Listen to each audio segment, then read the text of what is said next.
Alright, what's up all? It is brew day. What I was gonna brew today was, I went for Harpoon Hazy IPA.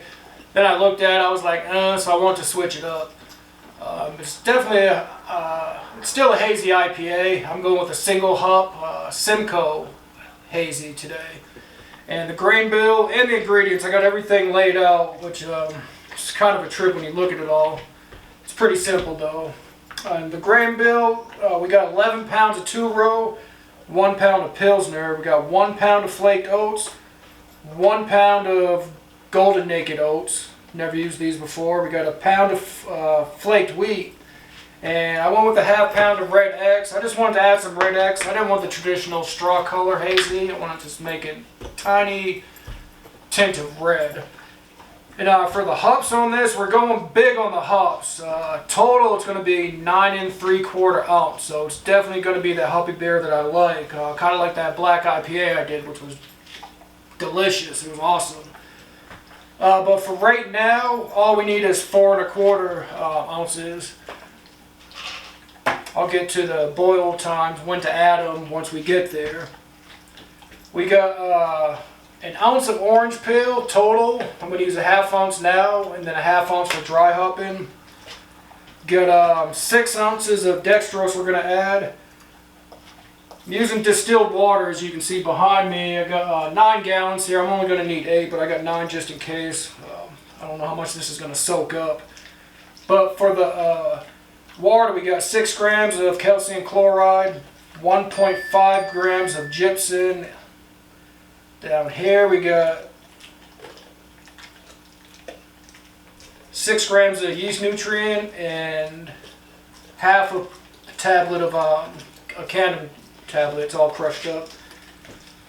3 milliliters of lactic acid right here. It's going to go in. Got the little syringe to measure it. And yeah, the yeast. We went with the W Yeast London Ale 3, this is number 1318. This goes up to 10% alcohol by volume, so this should be around 8%, maybe a little higher if I do it right. I added it into Bearsmith, and the OG showing 10.76. Again, we'll see once I'm done with all this.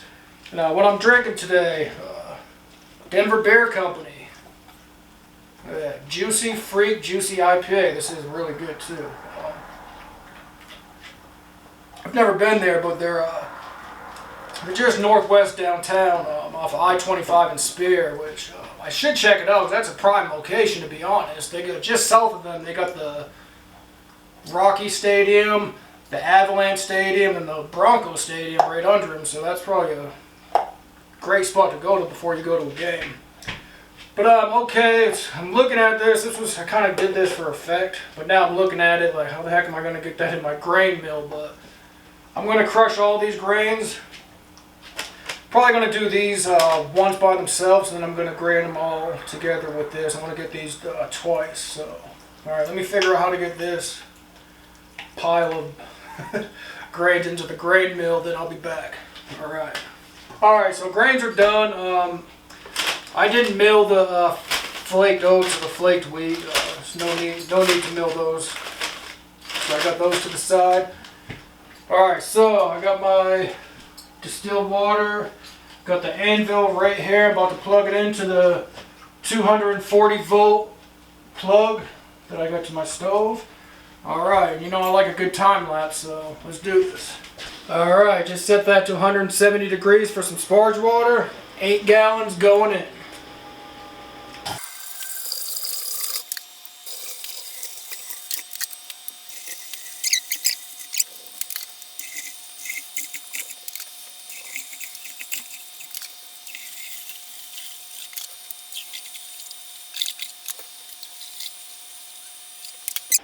We'll wait for that to get done.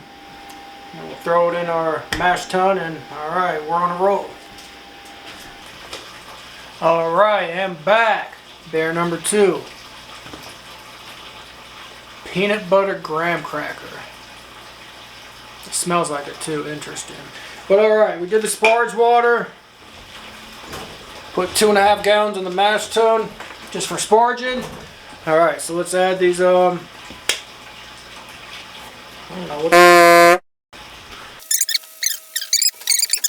Alright, next up, bear number 2. Peanut butter graham cracker. Yeah. It smells like it too.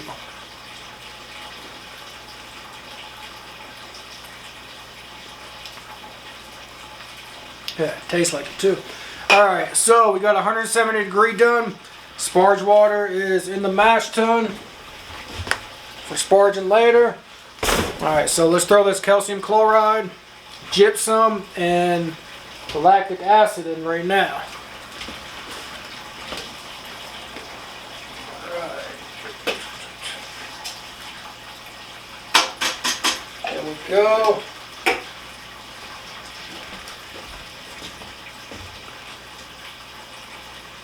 Probably not going to focus on it because it's worried about me, but lactic acid, got our little syringe thing, 3 milliliters.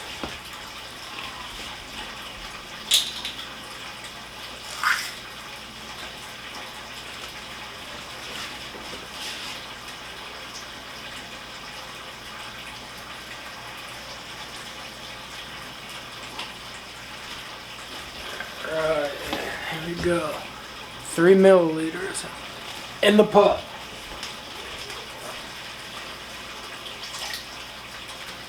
Alright, I'm going to let this recirculate a little bit just to let all the salts and, it's not salts, but the gypsum and calcium chloride and all this to mix around a little bit. I got it to 152 degree temperature. That's going to be our mash temp.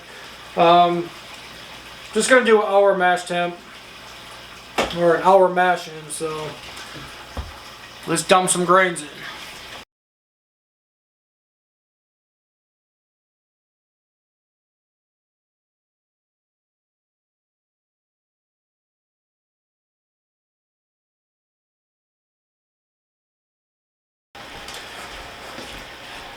We're going to be back.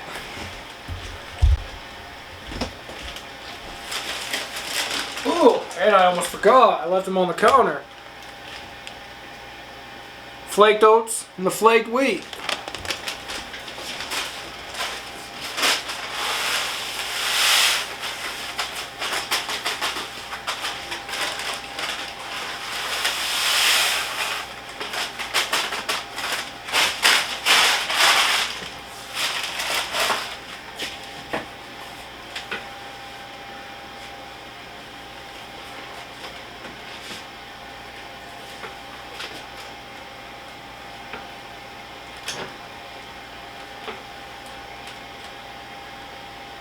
Oh yes, this is the first time I've used flaked oats or flaked wheat. It looks like oatmeal. Wow, this is great.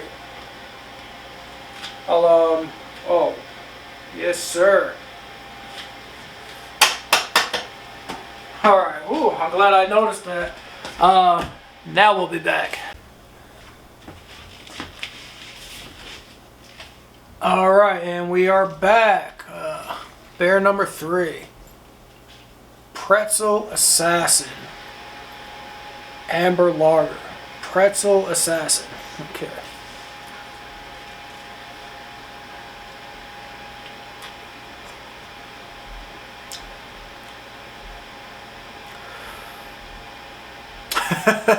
I don't know if they're going for pretzel taste. It definitely tastes good. Okay, but what I want to show is mash is done. There's like 2 minutes left on this. And I'll show you from this angle here from my phone. I put the red X in there just for a reddish tint. But as you can see, it's I'm surprised how clear it is for one, but there's no reddish tint at all. Maybe I didn't put enough in, but still looks and smells good. I know it's going to taste good. I just wanted, I was trying to not get that straw color that you get with every hazy, but maybe it'll change it during fermenting. But yes, look how clear that is too. This is after an hour mash. Alright, but yeah, so we got the hour match done. Let me pull this up. I'm going to sparge. Again, I won't bore you with that time. Alright, we're at boil. And we got that crazy mile-high boil again. So let's turn the power down. 89, that's an odd number. Let's do it. Alright, so let's go right into our first bittering at 60 minutes. This is 0.75 of an ounce, 3/4 of an ounce of Simcoe. And I got this pump going just because we're going to add this 6 ounces of dextrose in too. That'll mix it up. And actually, that still looks pretty thick. Let me grab my paddle. Start rowing the boat. Yeah, so I can row your boat. Alright, let me just mix that dextrose in a bit, because I thought the pump would do it, but that did clump up a bit. I don't want any clumps in there. Alright, that's good. I see a couple more. Alright, so that's it. That's the, Ooh. Alright, so you've seen 3/4 ounce of Simcoe, 6 ounce of dextrose went in. And we got, this is 3.5 ounces of Simcoe, but we're not going to do any flavoring hops. This is going to be straight aroma. And I have the 1/2 ounce of the bitter orange. These things look like mushrooms. You guys ever tripped on mushrooms before? That's what these look like, is mushrooms. Like if you ever had the bottom of the bag. And I'm on my 4th one too. This is the Incredible Pedal IPA. 7%. Alright, 15 minutes left. I put the wort chiller in to sanitize it. Got it hooked to the sink. I'm going to add the yeast nutrient and the Camden tablet. Jonathan, for sure, I agree. CHA, I'm 40. Yeah, I'm 36, man. I'm on the other side. Alright. Okay, so there's 5 minutes left to the boil. So I have this bitter orange peel here. And I got the 3.5 ounces of the Simcoe hop here. I put them in hot sauce just because I have the wort chiller in there. This is, I wanted to do this at a whirlpool, but I didn't think ahead. So I'm just going to dump both of these in. Like yay. Oh yeah, way to go, Mesa. And I'm just going to stand here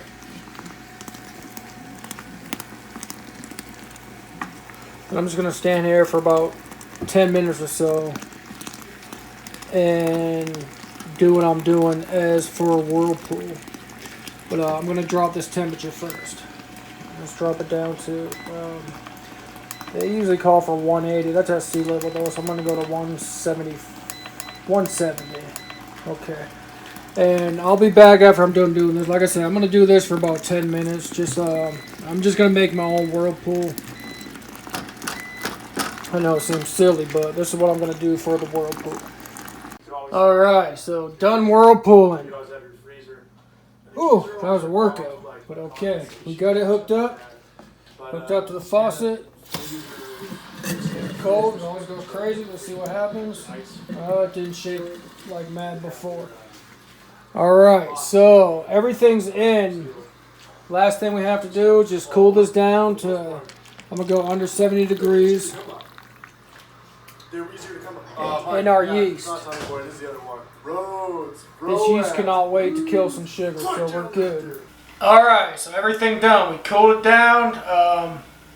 You've seen the orange pail goes in, the 3.5 ounces at 5 minutes. The whirlpool I did, I stood there for, yeah, that was boring. But everything's done. I got it into our fermenter. Oh, did the OG. Look how high this thing is standing up. It's funny. Beersmith said it was going to be 1076, and that's right where it's at right now. While I was doing this, though, I'm not going to lie. There was so much, so many grains, and when I put the, I could have sworn it was going to be 1080 plus. But I mean, the thing is right at, I mean, it's right at 1076 for the OG. I mean, Beersmith was dead on, but I thought, or I was hoping it was going to be 1080 or higher, but yeah, I guess not. The color, it looks kind of weird now, but that's what I was going for. I did not want that yellow straw color. That's why I added the red X. So I like that. That's good. So what I'm going to do now, we still have 5.5 ounces of dry hopping to do. So I'm going to oxygenate this now just by shaking it up a little bit. This is, everything's in star set now.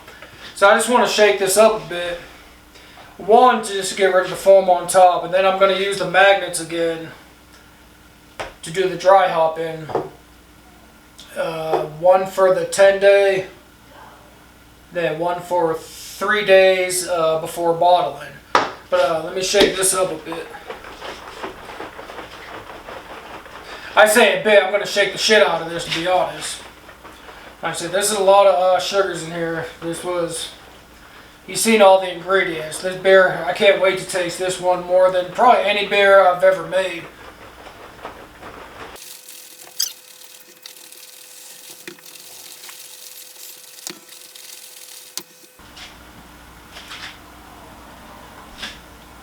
Okay, that looks good to me. I wanted to do that for a couple reasons. I wanted to do it before I put the yeast in.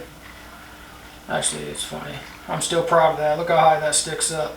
You know you did a good job with your hydrometer sticking that high above your, I don't know, what's that called? Let me know.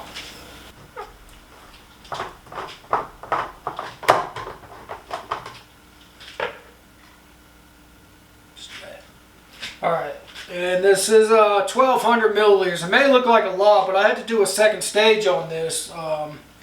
This wasn't the first. I started this Monday, it's Saturday, so I did this for 2 days and I cold crashed it, dumped all the liquid on top like I did before on that black IPA, and then started it again because when I put it in Bearsmith, I'll show you right here, you need 3 packages of this Y yeast just for this beer. So, all right, get this. Oh, see, I almost forgot the magnet.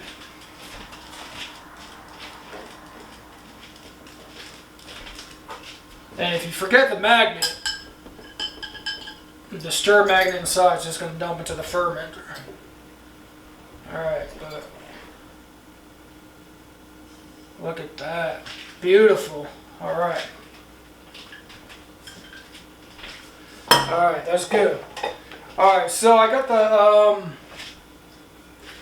the 2 hop socks here. I'm going to dry hop this. Let me fill these up and I'll be right back. I'm just going to be the test dummy for this. I'm just going to put it as high as possible. And I'm not sure how it's going to turn out. What the hop's going to soak into the foam as it raises, but I'll be that test dummy. Alright, this is the 3 ounces. So I got the 2.5 ounces left to the 44 degrees. I'm going to put the 3 ounces right to the 86 degrees. That way I keep track of it. Alright, so here we go. We got this magnet in here. Let's close you up. This is sanitizer, by the way. Alright, let's tie the 3 ounce up. And I'm going to do the same thing. I'm just going to put it as high as possible in the fermenter. So let me take one of these off. Alright, so we got the 2.5, 3 ounces. That way we know what we're doing. Alright, and once it's time, 3 days from now, 3 days from now, I'm just going to slide the magnet down. I'll show y'all to go to the bottom, and then 3 days before, then I'll slide it back up after 3 days. Then once it's time to bottle, 3 days before bottle, I'm going to slide this one to the bottom and slide it back up once it's time to bottle. I do want to make a note though, like these magnets, they're not toys. I just want to show you. Come here, bub.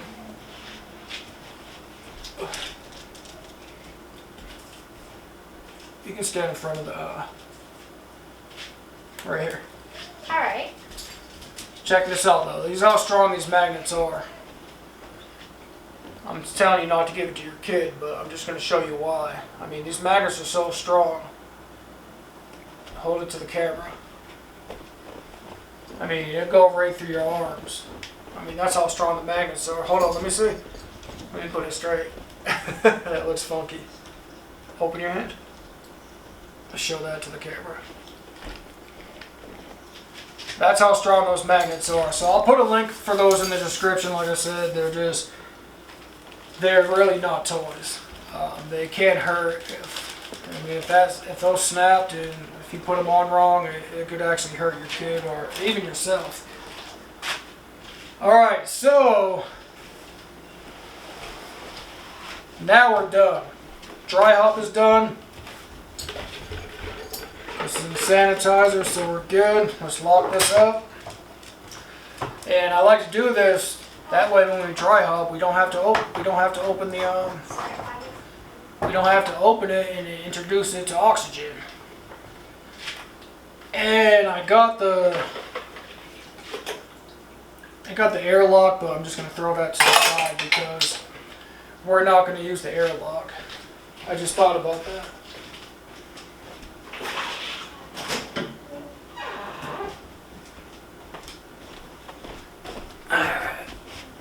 Give me a sec.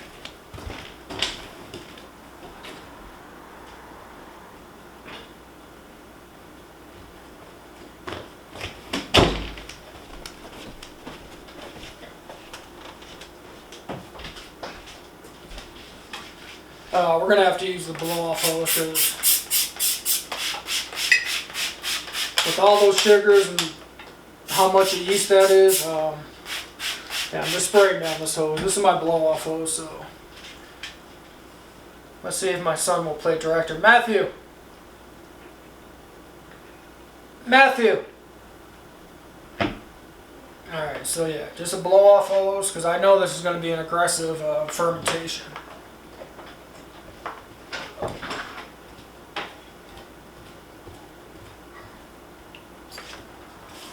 Here, just I just need a...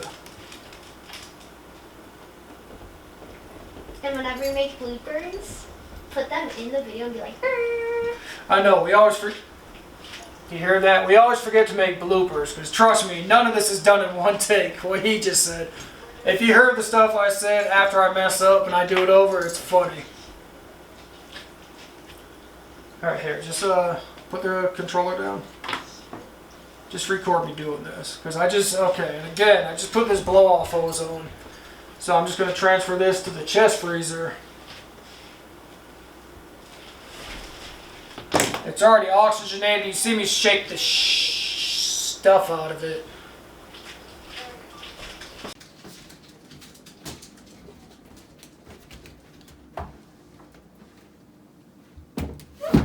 Alright. There's my rusty chest freezer. And then this is basically going to be our airlock. See, that's star sand there. You can use water. I just happen to have this to sanitize everything, but bam.